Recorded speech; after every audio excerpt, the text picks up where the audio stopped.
जय हिंद दोस्तों। देखिए, आज मुख्य द्वार के बारे में परिचय करा लेते हैं। मुख्य द्वार कैसा होना चाहिए और उसका साइज कितना होना चाहिए, उसके बारे में भी हम आज बात करेंगे। दिशाओं के बारे में आपको पहले वीडियो में बताया हुआ था कि अगर पूर्व में हम यहाँ प्रवेश द्वार देते हैं तो जहाँ जयंत इंद्रदेव और आदित्य देव का विराजमान है वही हम पूर्व में प्रवेश द्वार देंगे। दक्षिण की बाजू में जहाँ गृहक्षत और विथत भगवान का विराजमान है वहाँ प्रवेश द्वार देंगे। वैसे उत्तर की बाजू में जहाँ मुख्य देव बल्लाट देव और सोमदेव का विराजमान है वहाँ उत्तर के बाजू में प्रवेश द्वार दे सकते हैं। पश्चिम की बाजू में जहाँ सुग्रीव पुष्पदंत और वरुण भगवान का विराजमान है वहाँ हम प्रवेश द्वार दे सकते हैं।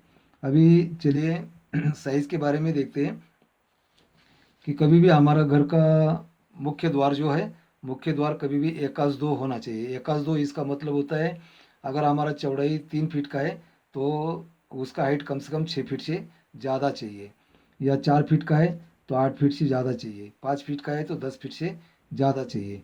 ऐसा एकाज दो का प्रमाण है दरवाजे का। तो हमारा क्या हो जाता है कि हमारा जब भी घर बनता है तो हमारा छेद ही आ जाता है 10 फीट पे। अगर ये 10 फीट पे छेद आ जाता है तो हमारा घर का प्रवेश द्वार हम 7 फीट से ज़्यादा नहीं बना सकते। इसीलिए हमारे घर का प्रवेश द्वार कभी भी 3 फीट, 3.5 फीट या तो 4 फीट का बनाइए।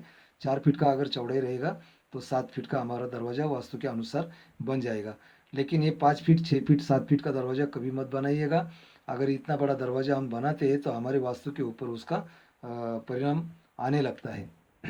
इतना बड़ा दरवाज़ा कभी भी हमें ऑफिस के लिए चलेगा, या तो कोई दुकान कमर्शियल जगह अगर होती है तो उसी के लिए बड़ा दरवाज़ा होना ज़रूरी होता है। लेकिन हमारे घर के लिए वास्तु के अनुसार बहुत बड़ा दरवाज़ा नहीं चलेगा। अगर 5 फीट का, 6 फीट का दरवाज़ा अगर आपको बनाना भी है तो हमें क्या करना चाहिए कि 3 फीट या 4 फीट की फल्ली रखना चाहिए। उसके बाद में 1 फीट भी जो जगह बचती है तो 1 फीट में हम पूरा ग्लास फिट कर देना चाहिए, कांच फिट कर देना चाहिए, तो ताकि हमारा वास्तु के अनुसार दरवाज़ा बन जाएगा। अभी देखते हैं वास्तु के सामने क्या होना चाहिए, क्या नहीं होना चाहिए।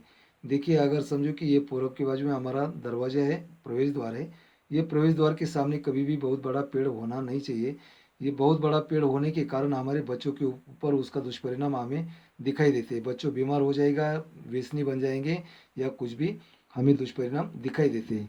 वैसे ही अगर समझो कि ये प्रवेश द्वार के सामने बिजली का खंभा भी नहीं होना चाहिए। बिजली का खंभा अगर हमारे प्रवेश द्वार के सामने आता है तो हमारे घर के अंदर जो स्त्रियाँ रहती है, स्त्रियों के ऊपर उसका दुष्परिणाम होने लगता है और हमें वो दुष्परिणाम उसका दिखाई देता है। बिजली का खंभा कभी भी हमारे ईशान्य कॉर्नर में या तो आग्नेय कॉर्नर में होना चाहिए, वायव्य कॉर्नर में होना चाहिए, या तो नैऋत्य कॉर्नर में ही बिजली का खंभा होना चाहिए। उसे वो उचित रहेगा।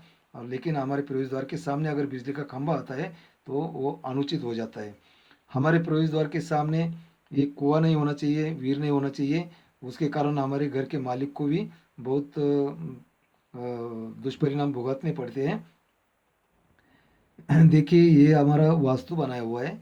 ये वास्तु के अंदर ये हमारा ब्रह्मस्थल है। ये ब्रह्मस्थल के सामने भी कभी भी हमारा प्रवेश द्वार नहीं आना चाहिए।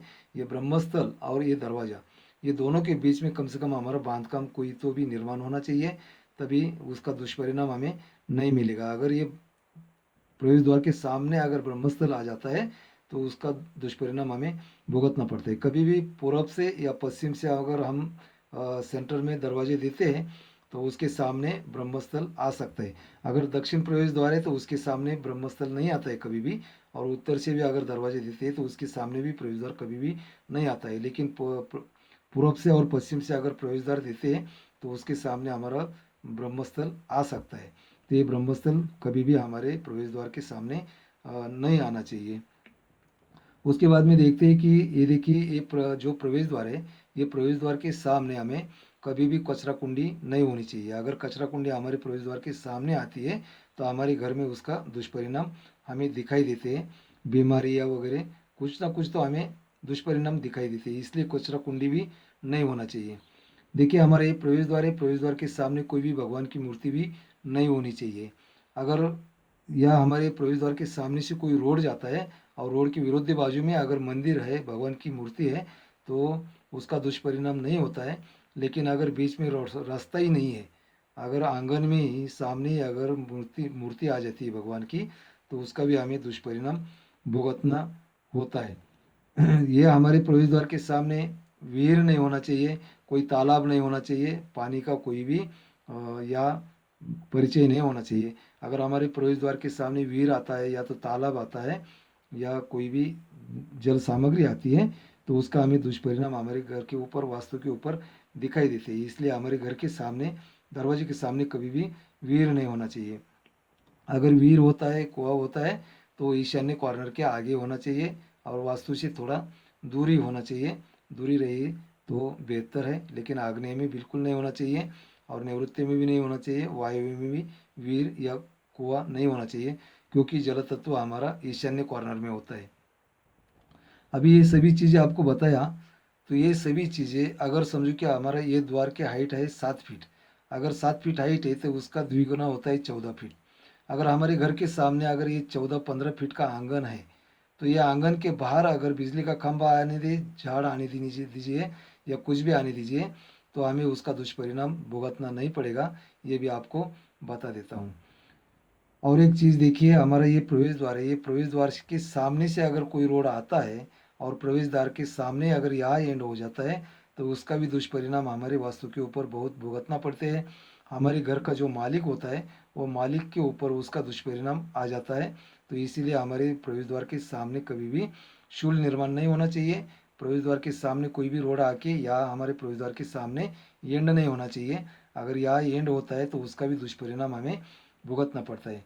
आज के लिए इतना ही, धन्यवाद, फिर मिलेंगे।